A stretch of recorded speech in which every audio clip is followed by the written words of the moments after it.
Onu de Togan Sigamba si mine do molo o Togan Patrice Talon e koto di do refsedo e ni Togan yoyo Oromial wada imo egbe basi azan atonto e basi akwesun okwefo ko aton nu klon poto me mitin teton bon mine do hojira mala yeko wa agba miton jito egbe bon l'informateur wa di do na mi do molo nu de Togan Sigamba si lo Togan Patrice Talon e koto di do na e ni o Togan yoyo Oromial wada yi ou endo ete yovodo l'appel de Talon à Wadayi. Bon, minamono l'informateur le pro et so akan onu de fodo odo wendo molo yo de plan do to zonto o Togo dole ye do ya ye ni wa do oniko ye ton le we mame et tel toison na to yin ko ton le we mame nya ho l'informateur egbeton anamo nu mon koton o ki ade memo bon la boussole jiwe mina ina mi haruklo buranda na mi ro karozin ko dino o gbelo me biwe mo bon o benin to din son azantitan akwa sun roton e me mitin teton mina molo o kwaje o karozin je essence jito o fitemetemele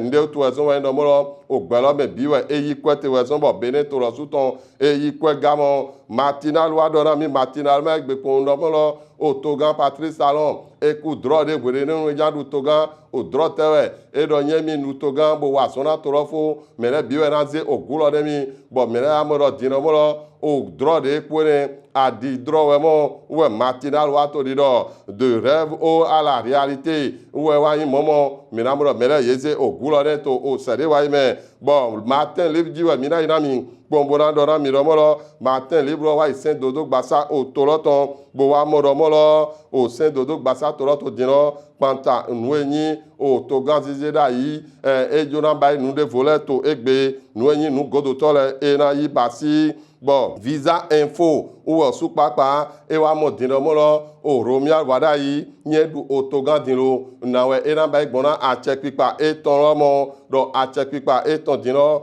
ou yin nu de to o taji dimbo Oromial wada yi e na bayi mo mele kananu a check pipa lo me mele masiganu me nya na nyo nwene visa info ou ya na ho bona mo tero mo ya bo ara mo ro Theodore Olo e do nu de do e te na mo ye masiganze Togan si ayin maze ogbe yin se na lo si ayin lo e do nu fu do we te pon bo e wa mo ro egbedin lo yin sen dodo gbasa mi ton benin toton e na si ayin do oho mo kotongo la nouvelle génération e wa mo ro o Togan o Oromial wada yi a check pipa eton nu konton de jona zera e din lo o le ponta we yin mo bo e mo de Oromial wada yi do fire e di alo do gba bodo agapon e bo to nu le pon na mi na ba igbon na we na ba igbon Oromial wada yi bo wo yin nu de na ba ipanta e yin oto IOS ton le wo fraternellement et fraternité do moto egbe afonu bodo de na wa gbon bo ye na so do jidide do merego usin azon we Oromial wada yi na wa to o yin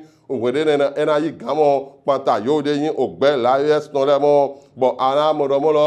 o yóò dé décryptage info sí ògbẹ bí rẹ yẹlẹ wa tó di dọdọmọlọ nùwé kan àkọsìn kan tó ògbẹ lọ bí mẹdín lọ mìíràn mọdọ òkú mẹmí tí tẹ tán lọ esien gbe taun yovodo l'économie mondiale sous pression en 2026 yamanano no sous pression ouezon wanaze kwatwe pon yawe bona ho hojirawe male bona mo nude yekare abiana so to pepon mi to o kanji bo vijira ndo ni so